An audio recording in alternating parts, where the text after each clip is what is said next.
So you want to know something crazy? What? I have only had one person as in like New Year's Eve kiss. Nolan? I mean, yeah. Well, I would hope it was your husband. Yeah, shout out to my husband, Nolan, everybody. Shout out Nolan, who I would hope is watching this. Yeah, Nolan Bookout. Oh, never mind. But hot topic. Only one. That's only so one. cute. Oh, I think it's cute too. wow. But if I had to switch that up or make things different, and I could have a hall pass book boyfriend New Year's Eve kiss, I would think I would choose Roman Kit from Divine Rivals by Rebecca Ross, because he is a sweetie. He just, I think, would do it well. He's precious. He's precious. That's what I want right now on this New Year's Eve. Yeah. Wholesome, good, sweet vibes. Yes. Yeah. That's great. What about you? I feel like we might not give the same vibes. Mine would have to be Eli Kilgore from Not in Love by Hazelwood.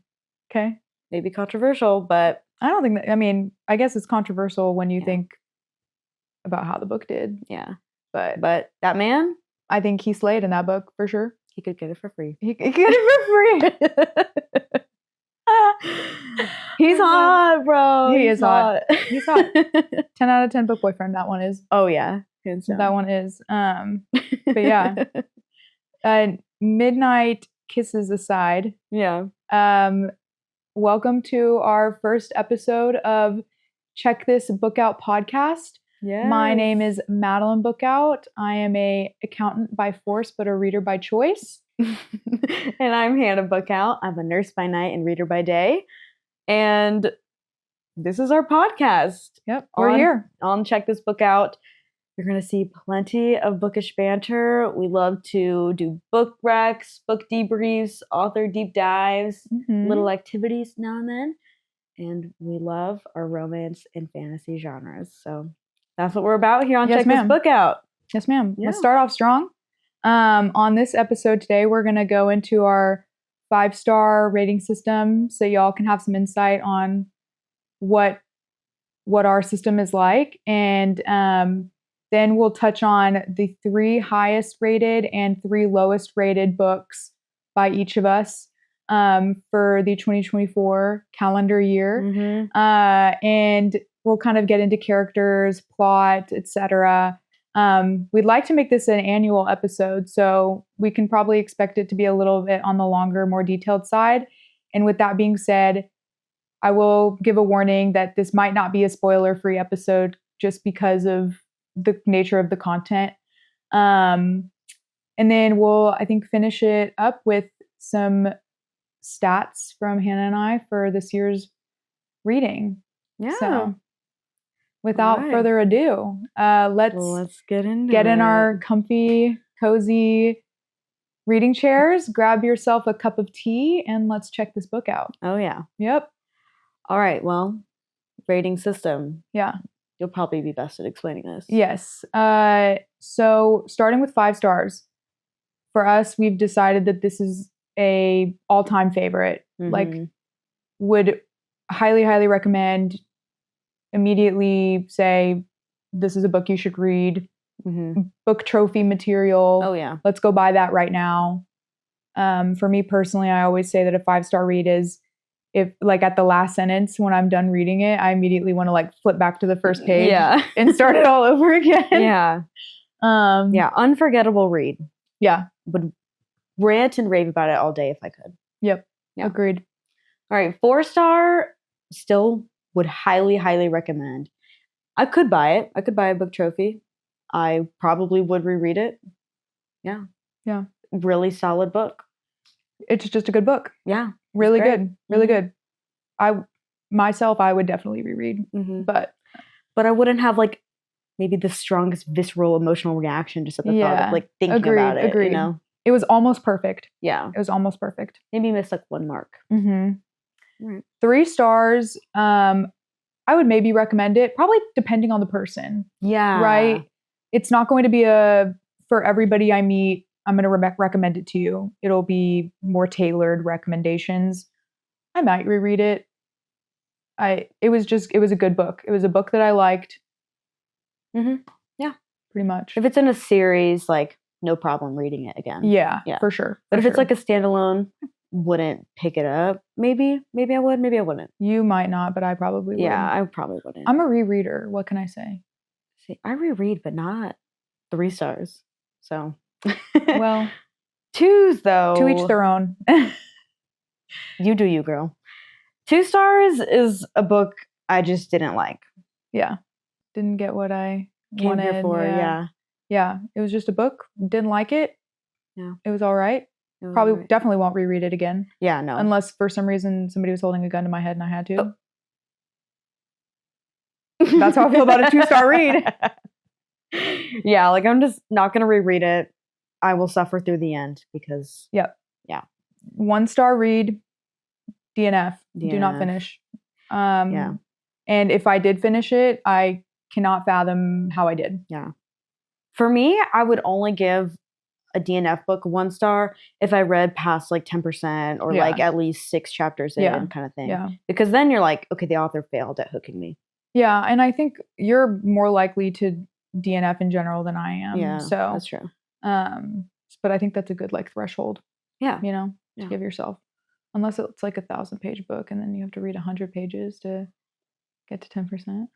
Oh no. Then I would just mark it as read on my Goodreads and move on.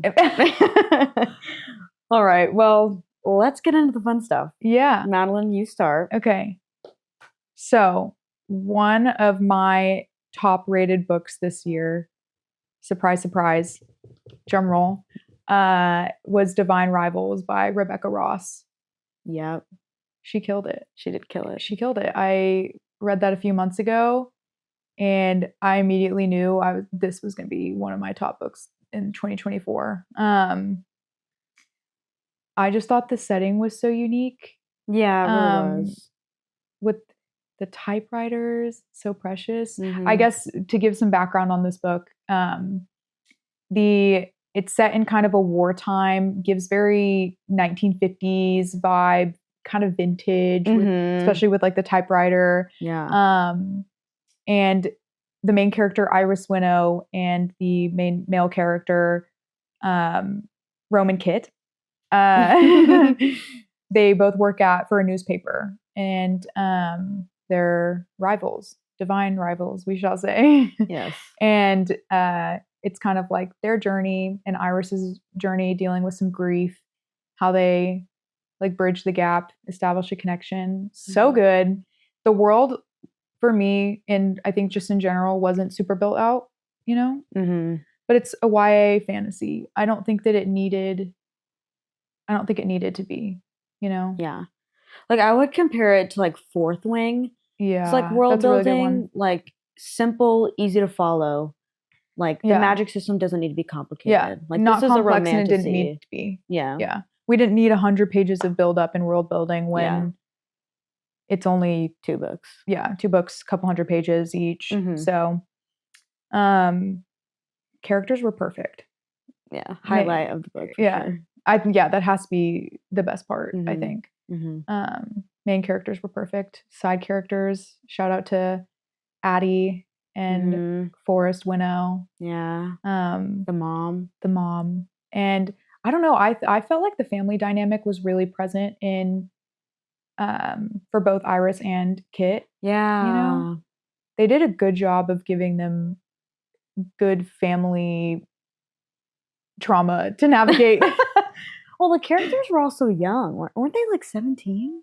They were young. Yeah. So like knowing the family background, I felt like really added it was them. super important. Yeah. Love the way that book starts. Hate the way that book ends. Well, yeah. Yeah. But oh my gosh, cried. I cried so hard in the second cry book. Count, incredible. High. So high. Yeah. But worth the massive migraine those tears gave me. Well, yeah. That was definitely a 5-star read for me. I know it was for you too. Yeah. Okay. Yeah. Should I go next? Yeah. Okay. My favorite book of the year was a fantasy. Blood Over Brighthaven by M.L. Wang. Never read it. You haven't, and you need to, because my heart is racing at the thought of it. This honestly probably is one of series aside, like Throne of Glass, like my favorite series aside, this probably has to be one of the top 10 books I've ever read in my life. It's a standalone, which is crazy to say that. It's only like 300 something pages, so that's also insane. But this book was so insanely good. It follows two main characters. It's a fantasy, and it's kind of centered into this one city that's like kind of in this bubble. It's this utopia in a world that is plagued by something called like the blight. People are dying. And so that's why I love this book. People are dying. But we're in this city, and there's the main character, Siona, and then the main male character, Tamil. And these are just two really good main characters. And Siona is a really interesting heroine because she's so headstrong. And like her whole entire goal throughout the book is to become the most famous first female mage that the city has ever seen. And the coolest freaking part about this book is the magic system. They use typewriters to code magic. Like computer science coding? Yes. Like they have a typewriter. There's this big circle that's connected. Circle. And in the circle is the magic matter. You get to like, you see the magic that you're creating. Sounds sciencey. I'm a woman in STEM. I geek over this stuff. I am also a woman in STEM, but not like that. Well, they code in its magic, and that is the most unique world, like magic system I've ever heard. Yeah, it sounds super interesting. Oh my gosh. The author did it so flawlessly. It was a little bit of a learning curve because I'm like, what is happening? I don't know anything about code. Yeah. But flawless. The characters, again, like Siona, headstrong, brilliant, super smart, knows what she wants. And Tamil, sweetie, love him, mature. Just like the stability in the book that was needed. They balanced each other out. Exactly, yeah. As for the plot, I will say I predicted the plot climax at about like 40%, and then it occurred at like 60%. But the last 40% of that book blew my mind. The ending I did not see coming in like a million years. Like I've never seen an ending like that ever. Like the way that it was executed, or no, the actual just content? The actual content. The plot was insane. Did it leave you wanting because it was a standalone? Yes. That's so sad. I was sobbing, dude. That's tragic. I was Emma Wang, sobbing. give us another one. Well, unless there's not anywhere to go. Well, it wrapped up very nicely. Okay. So I got a little bit of closure. Okay. But like, oh my gosh. Yeah, you don't get fantasy standalones often. You don't, especially not ones that are like this detailed and good. Yeah. How long was it? Like 300-ish pages. Okay. Yeah. Guys, hands down, 5 stars. It's at the top of my TBR for 2025. Good. Well, probably not the very top because no, it needs to be. That needs to be your top priority. Okay. Fine.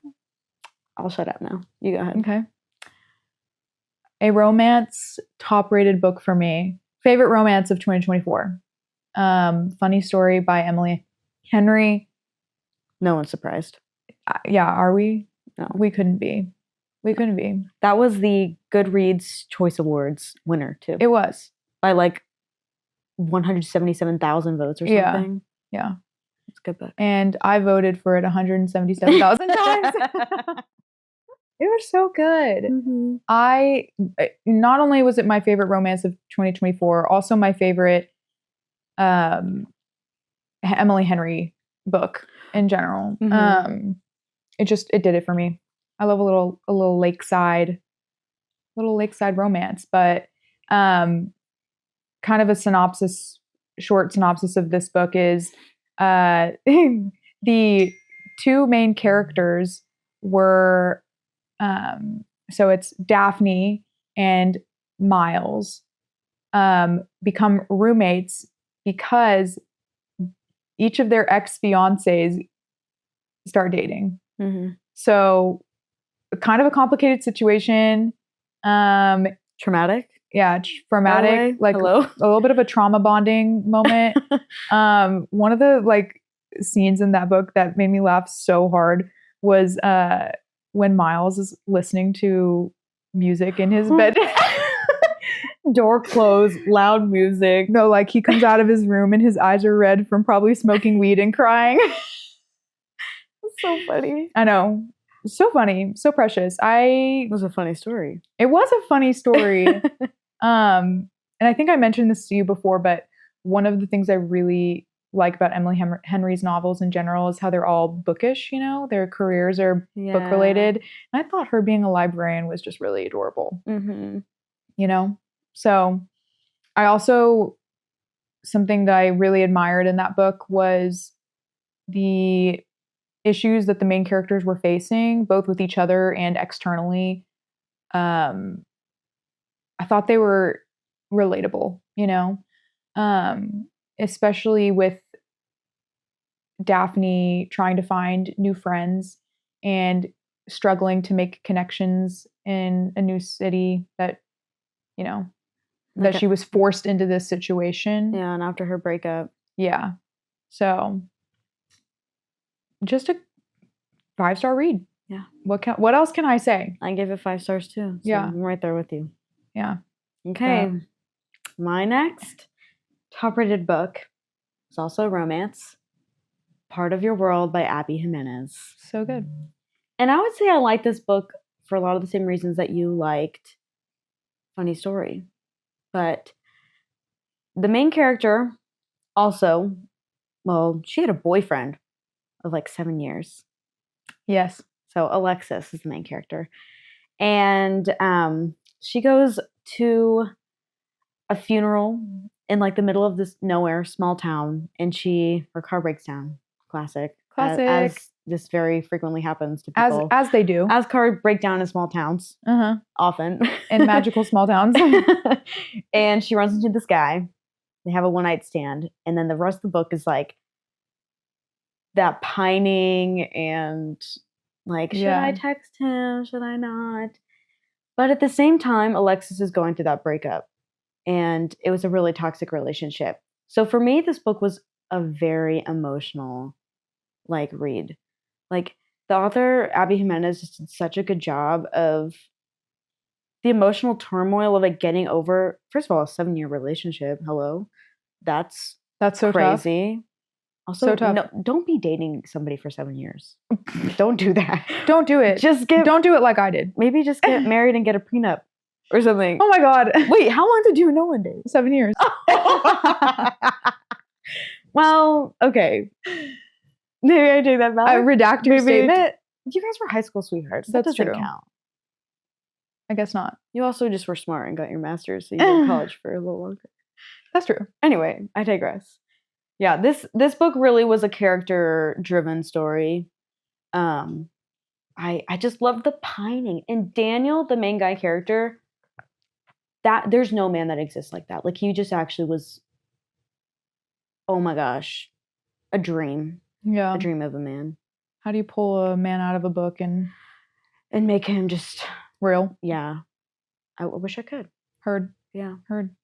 That was a great book. Highly recommend. I loved it. I think I didn't read it this year. I think I read it last year, but I remember having the best feelings about it. Yeah. So cute. There's a baby goat. Oh. There's a baby goat. There's a baby goat wearing pajamas. Could you ask for anything more? That's not a spoiler because it's literally on the cover of the book. I didn't know that. Did you know every... Oh my gosh. Go ahead. No. You scared me. No. What? I was remembering the fun fact that you told me. That every Abby Jimenez books features Abby Jimenez's bakery. Yeah, I just didn't want to forget to bring it up because I was so wowed by that fun fact. Yeah, in every single book. Well, I don't know about her older ones, but the Part of Your World series, all of them mention Nadia Cakes, which is a bakery that Abby Jimenez herself owns. And all her books are based in, what is it, Michigan? Yeah, I think these were in Michigan. One of the Midwest. For sure. Yeah. So, that's very cute. Very cute. Advertising, okay. Yeah, not to be cringe, but should we go at some point in our lives? If I'm ever in Michigan, yeah. Not to be cringe, but should we look up if that island exists? in the third book of that series and go stay there. We should. That's another great book, but yeah, we're not going to get into it. Abby Jimenez is a great author. Definitely one of my favorite romance. Abby Jimenez. Keep up the good work. All right. Our last favorite of the year we had in common. Yes, we both selected this as one of our top rated. And I don't think either of us expected this. No. This is kind of the black sheep, I feel. No, truly. Yeah. Because we're not, in the past at least, we know what we like.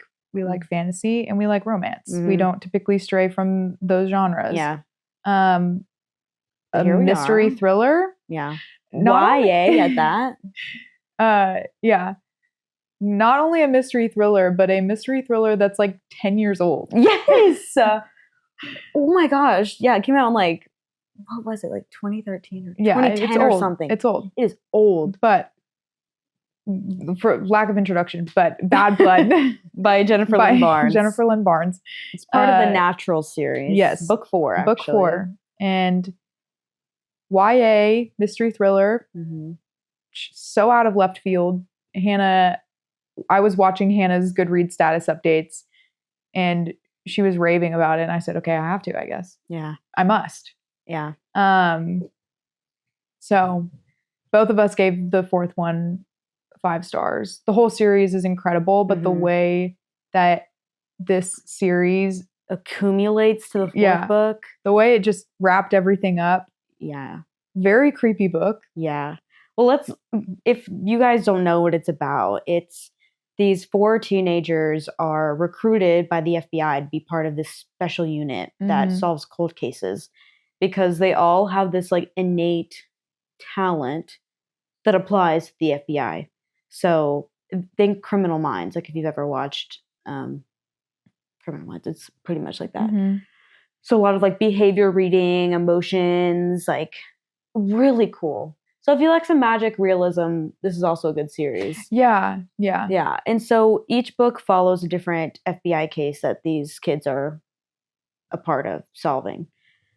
Serial murders. Yeah.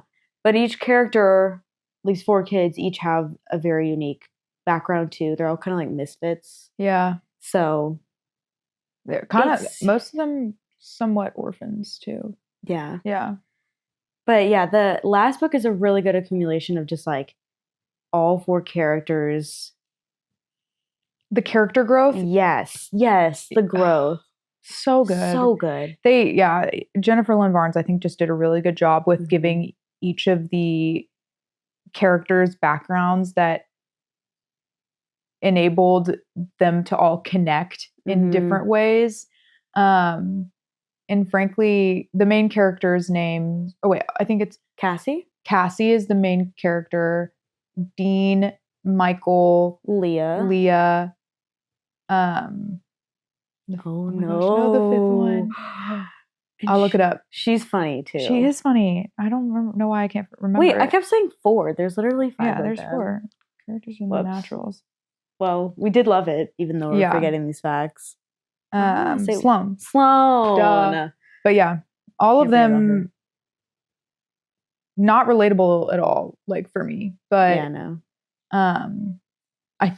What was crazy to me, especially because, as we said, it's kind of the culmination of the rest of the books. Obviously, the complexity of the serial murders was beyond me. Yeah, I didn't even know what she was talking about. Yeah, had to go look it up. But it's, oh my god, you're so intricate. The plot it's giving like, this might be controversial, but dare I say, like Sarah J. Maas Easter egg vibe. Yes. Like it was that crazy of how much things connected. Yeah. Like blew my mind. Wild. I was up reading that book late at night, which I probably shouldn't have because it was also kind of slightly terrifying. Super creepy. But I couldn't help it. I had to finish it. Crazy plot. We're talking about this so vaguely, but that's because I don't want to spoil it in case anyone has read it. Especially with it being the 4th book. That would be big spoiler season. Oh, absolutely. But if you have read these books and you want to talk about the ending, yes, comment, sound off, literally DM us on Instagram. Plug, by the way, at Check This Bookout Pod. DM me because I want to talk to you guys. Yeah. And theorize. We need a book club moment for this book because the last 3 chapters, 1, leave you reeling. And 2 are like, I had closure, but at the same time I didn't. I was left needing to know more details.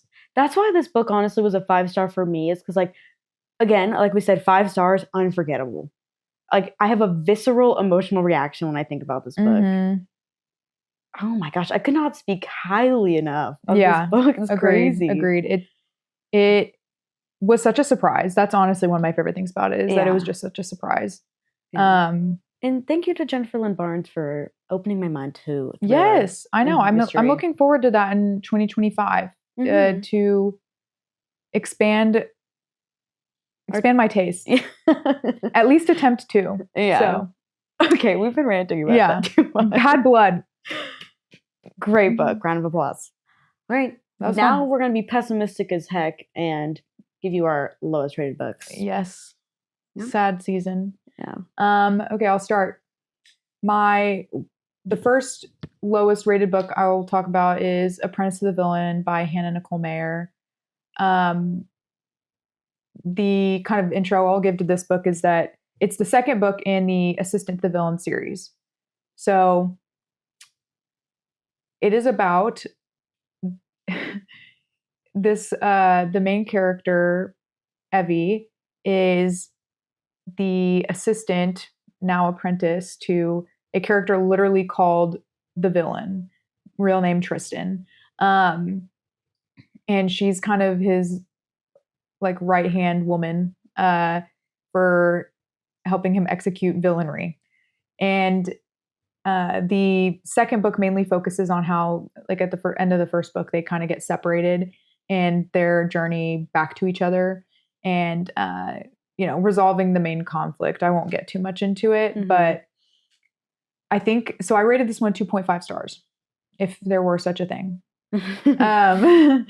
Mainly because the second book did not give the cutesy, like, unique vibe of the first one.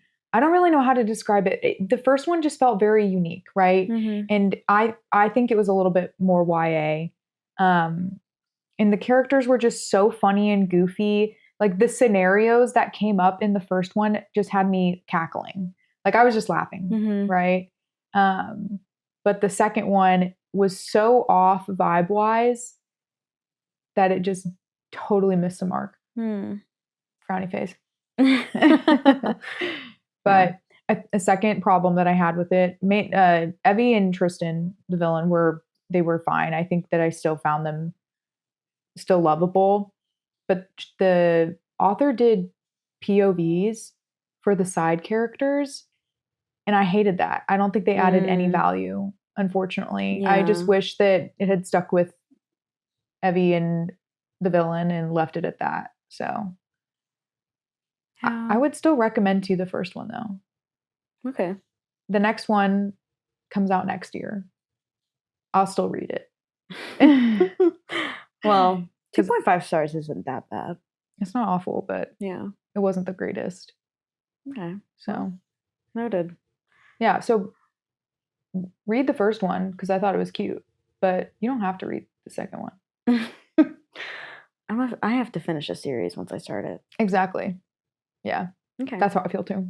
Well, speaking of series, and that once I started, I had to finish, unfortunately. My first lowest rated book, I gave this one star. I can't fathom how I finished it, but somehow I did. Probably because I told you that you had to. The Awakening by Caroline Peckham and Susanne Valenti, book number 1 of Zodiac Academy. It's a fantasy. And holy crap, it sucked. Yeah. This was an awful book. It wasn't good. I hate to be mean, but like this actually was the worst writing. It was like Wattpad material. And like, not even good Wattpad. No, I've read some good Wattpads. This ain't it. But wow. The writing was so cringy. The characters were all just so annoying and frustrating. I hated the way it started. Oh my gosh, like, oh, yeah. Just not good. Just it wasn't written well. The bully romance. Bully romance. I hate a bully romance trope. I just don't. I'm not a fan. Yeah. But the world building was the best part.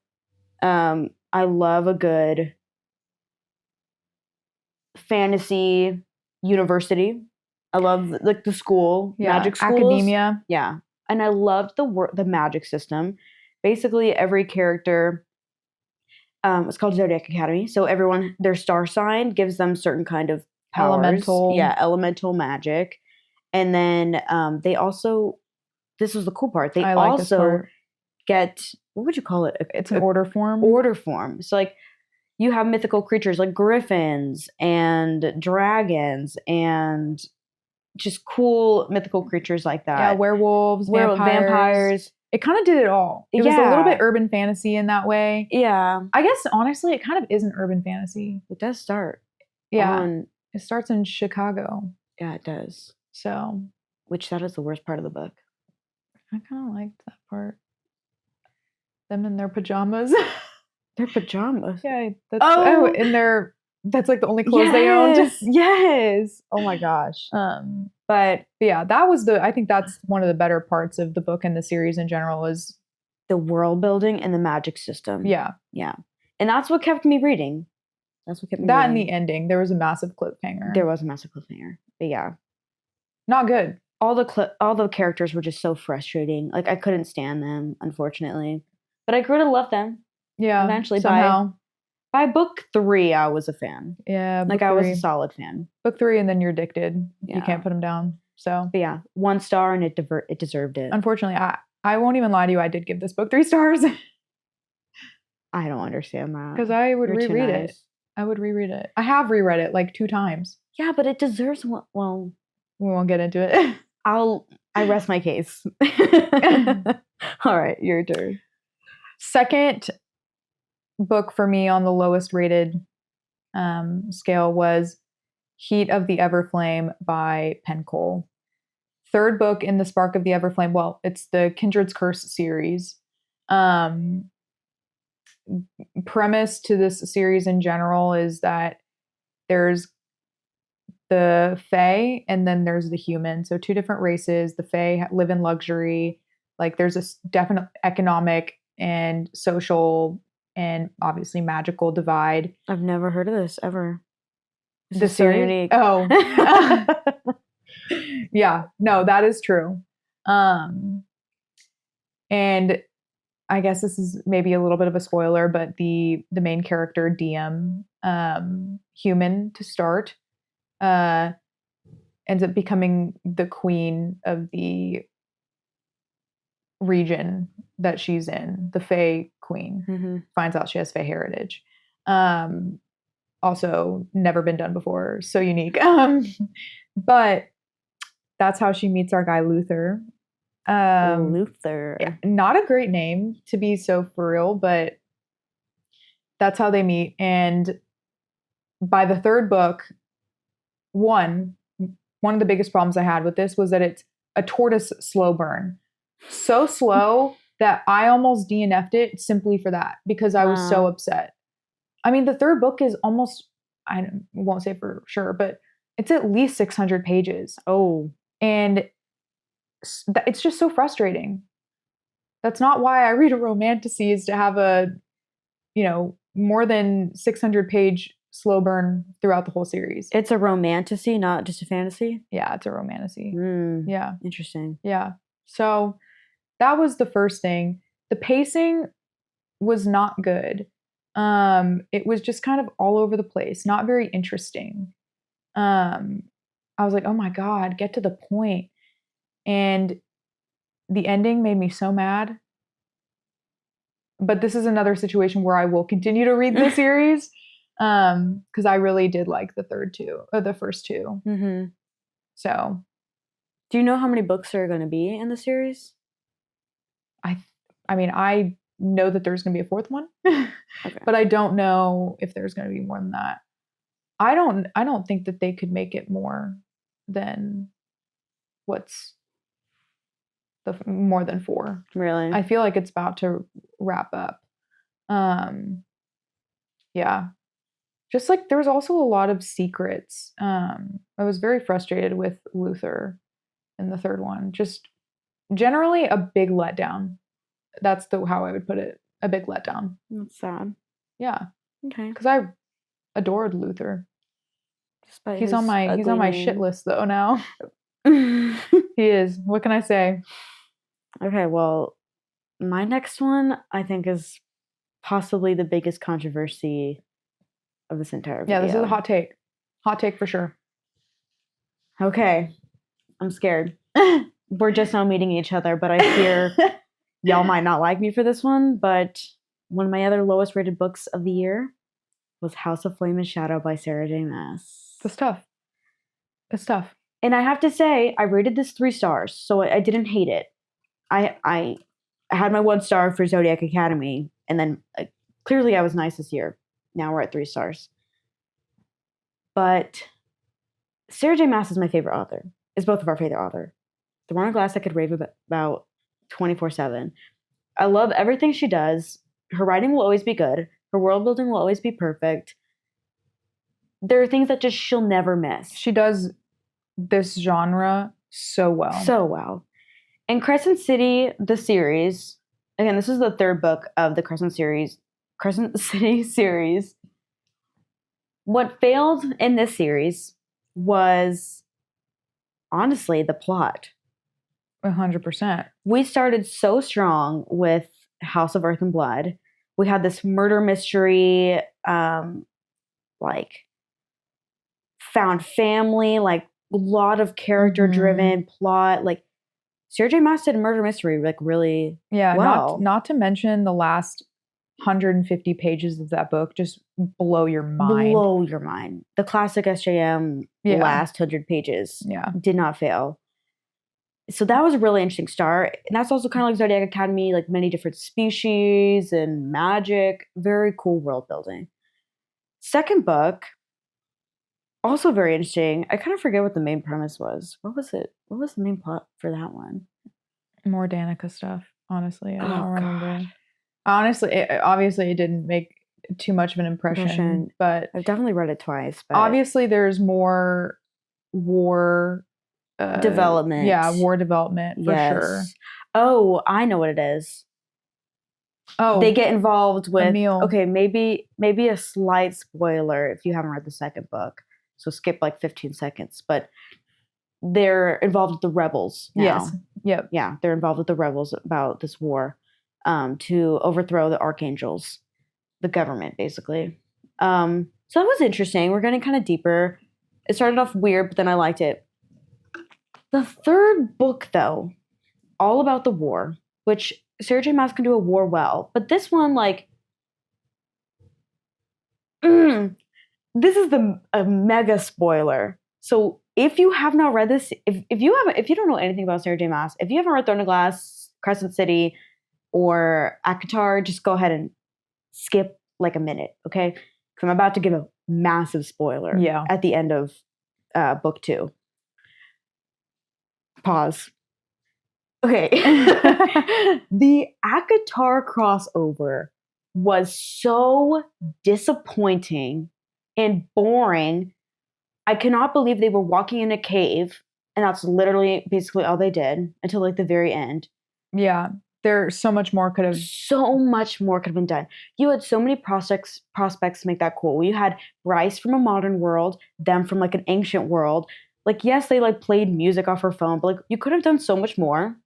Like, I felt like they were trying to do setup for the 5th ACOTAR, but I don't see how that accomplished that at all. Yeah, it did Hofas. Yeah, Hofas a big disservice. That was a big part of why book 2 was so good. And that just literally flopped so hard. Well, especially the 2nd book, the way that cliffhanger ended. Oh my gosh, you would have expected the first 200 pages of House of Flame and Shadow to just blow your mind. And then you read it, and I was frankly bored. I was so bored. I'm like, so bored. We're really walking in a cave right now with only 2 of the characters. Yeah. Anyway. Also, don't like Nesta, so didn't really enjoy that part in general. And I do like Nesta, and that speaks for itself that I didn't like it. Yeah. But yeah. Also, I think that the characters were not all the characters, but a lot of the side characters were so annoying. Therion. Yeah. Oh, he was just constant, a downer and downer. Yeah. Like Mermaid Boy just didn't do it. Merman was not it. But yeah, there were also like so many cool theories out there on like Reddit and stuff about Adis, about you know, maybe him and Bryce. I thought he was Endgame. I thought he was Endgame too. I really thought that Bryce and Hunt were going to end up being Karanom. Is that how you say it? Karanom, like in Threaded Glass. But no. It was just sad. Yeah. I just feel like she's done better. She's done better. And I didn't feel like necessarily the plot was rushed or the writing was rushed. Yeah. It was just the execution wasn't there. Yeah. It just wasn't there. It's just, honestly, the wannabe authors on Reddit were cooler than what Sarah J. Maas did. Yeah. Yeah. Still some cool crossovers. Still some cool Easter eggs. Those won't ever disappoint, but overall the book just disappointed. Yeah. Yeah. I ranted about that long enough. Y'all know how I feel now. So the next one, both of us have this in common, kind of similar to Bad Blood. We both included this in our list, but Allie Hazelwood, I promise that we love you in general, but what the hell was going on with Bride? I guess you were going for like a paranormal romance, like urban fantasy. California question mark? Where does that land in the genre world? First, I would like to know. For those that don't know, Allie Hazelwood is a really popular romance author. We love her stuff. And she has a very specific trope formula that people just eat up. But she kind of went off the rails with this new vampire, werewolf, urban fantasy, romantasy, I would say, more like, set in California. But it doesn't feel like California at all because it's like divided in two. Yeah. With the vampires and then the werewolves. And I'm like, where are we? Yeah. World building was awful. Awful. It was really bad. Like, it was really bad. Was it in California? I honestly, I don't. There were planes. There were planes. That means it was in California. It was, yeah. I don't remember. I'm going to say that maybe it was. But I do want to make a clarification.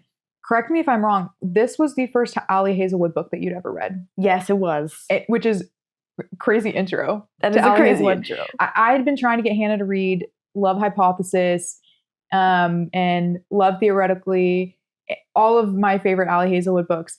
And I finally was like, hey, do you want to read a book at the same time? Like, Allie Hazelwood is coming out with this new vibey, new genre for her. And she was like, yeah, let's do it.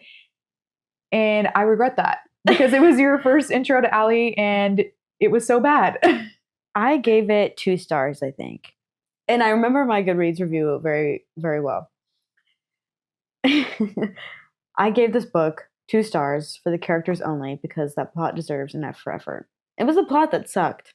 It was just vampire versus werewolves. And then crazy weird ass smut. Yeah. Really, really weird smut. Maybe you'll be into it. I personally was not. I was not. Yeah, that was the first time I'd ever seen that. Yeah, I had to like look up what was happening. I put notes too, but but I think shout out to my dog lovers out there. Oh, I love that. I do think actually the whole collateral, I think that's what she was called, is the collateral. Her role between the two races, the vampires and the werewolves. I do think that was actually interesting. And I won't lie, I loved the first scene.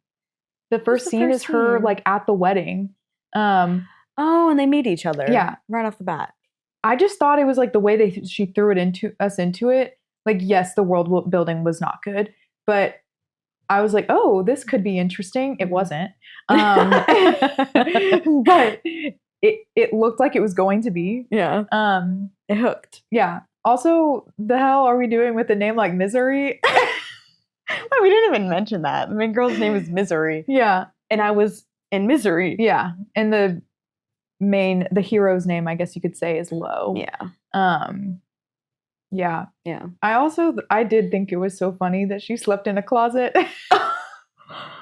Okay. Allie Hazelwood is a funny author. She's hysterical. So that book was not short on its humor. Yeah. That's for sure. But she gave all the hilarious laugh out loud moments that we love. Yeah. I wasn't matching the vibe. I guess I don't have that dog in me. I don't. And I don't want to now that I've read this book. So it's okay. Allie Hazelwood redeemed herself with Not in Love. She did.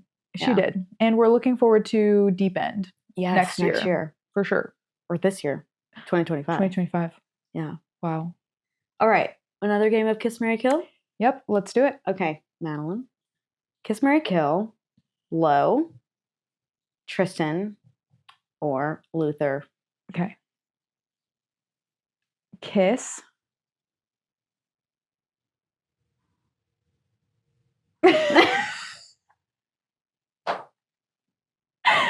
Tough decisions. Yeah, because I don't even know who to kiss or marry.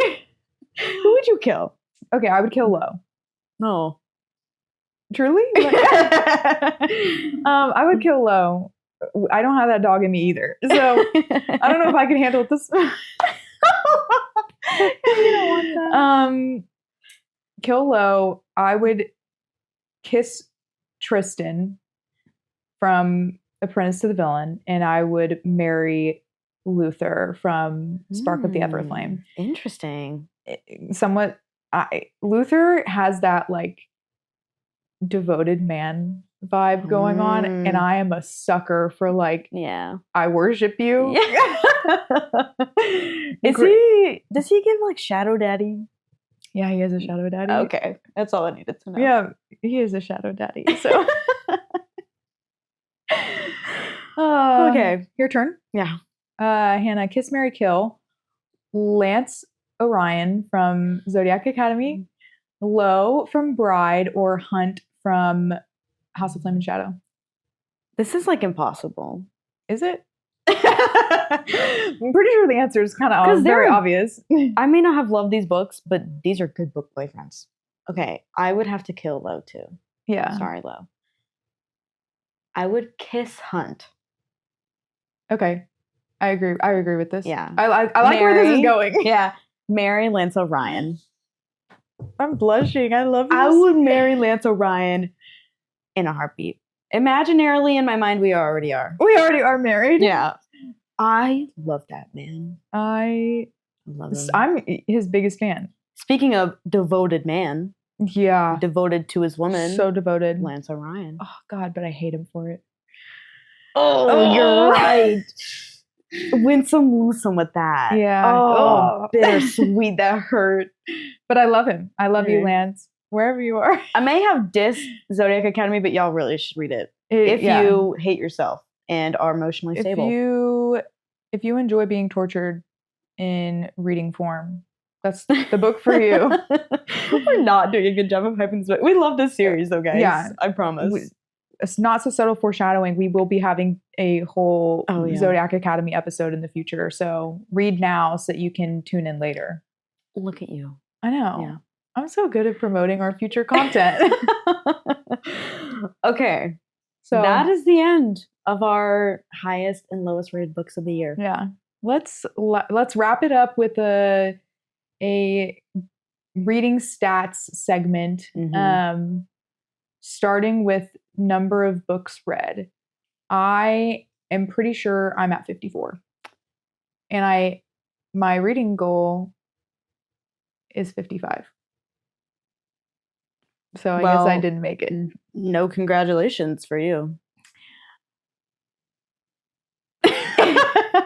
Considering we are, I will just say we're filming this in 2024. I have one book left. I will make it. I will make it. I believe in you. I can do it. Yeah. I can do it. I have time. Can I count the book that I'm reading right now? Yeah, I am. Okay. Then I have read 52. Okay. Good for you. That, I'll be honest, that is the most I've read in a year. Ever? Ever. Believe it or not, I Unless surpassed. you count my like Wattpad days. You guys remember? Oh my gosh, do you guys remember that one app? Oh, you would have to pay for the chapters, and I was that girl. I paid for the chapters. With mom and yeah. dad's credit card? I guess. Sorry, mom and dad. All you would have had is cash at that point in Yeah. life. Well, yeah, I guess I was like 8th grade. Yeah. Anyway, I'm getting so off track. 52, most I've ever read, and I'm proud of it. I'm not that girl that's going to be reading 100 books a year. That's not me. That was my like Goodreads goal challenge last year was 100. I ended up making it to 65, which was a lot. Mm-hmm. A woman with a full-time job reading 65 books in a year is kind of crazy, but yeah, this year 55. Wow, good for us. Yeah, good for us. Look at us. Okay. All right, books I didn't finish. DNFs 8. That's a lot. Yeah. I could probably name all the books I DNF too, but again, I don't give all of them 1 stars. Some of this, like, they just don't hook me, and so I don't feel like wasting my time. Yeah, that's so fair. I just really struggle with DNFs, and so that's why I only DNF'd 1 this year. Yeah. Because it was the 4th book in a series. It was 4th book in the sequel series for Zodiac Academy. Oh. Holy crap. I was so angry that I just quit. Wow. Yeah. I was just mad. And I probably will go back and finish it, I think. If I know myself well enough that I probably will eventually. But in the moment, you read 3 books. The end of the 3rd book just pissed me off so much that I just couldn't do it anymore. That's crazy for a series. I know. Once I start a series, I have to finish. I know, honestly, good for me. Yeah. I know when I had restraint. You have boundaries. I have boundaries. I set boundaries with you, Susan, and Susanne Valenti. Yeah, Caroline Peckham. Oh my gosh. Yep. Okay. Next, the number of books we read per genre. Again, this was our first year reading thriller mystery too. Yeah. Should I start? Go for it. I read 24 fantasy / romantasy / urban fantasy. Mm-hmm. I read 19 romance. This is a big romance year for me. Big romance year. Yeah. I love that. I typically read more fantasy than I read romance. Well, I think that even before this year, you weren't that into. Yeah. I would read it every now and then. Yeah. Yeah, I'm a big fantasy. I read 6 mystery thriller. So that's new. And then I read 1 self-help. You did? I was in my finance era. Oh, yeah. I was really passionate about getting my finances together. Yeah, I mean, good for you. Yeah. I should probably listen to this book that you were saying. It was good. Okay. I would recommend. Okay. Your turn? I think my stats are a little outdated. I think I am up to 38 fantasy this year. Whoa. / romantasy. And I had 13 romance. So not as big as a romance year for me. Yeah. Definitely a fantasy year for you. Yeah. Wow. And 4 mystery. Thriller. All of the natural series. No, literally, it's just the natural series. That's all. That was it for me. But I guess mine was outdated too, so I would have read 26 fantasy. But yeah, I think that's a wrap on 2024 though. Yeah, it is. Great year for reading.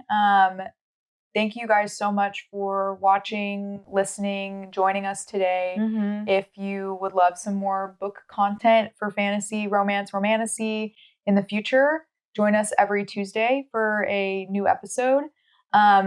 Next week, we will be focusing on channeling our inner Abby Lee Miller and doing individual pyramids for our favorite book boyfriends. I'm very excited for that. Should be an interesting episode. Please join us for that one. Yeah. And you guys can stay in the loop also by following us on Goodreads, obviously, our separate accounts. And then we also have Instagram at Check This Bookout Pod. So make sure to follow us on there. We'll keep you guys in the know. And this is the Check This Bookout podcast. Yep, I'm Madeline. And I'm Hannah. And we love you. Yeah. So excited to be book besties. Yeah. Bye-bye. Bye.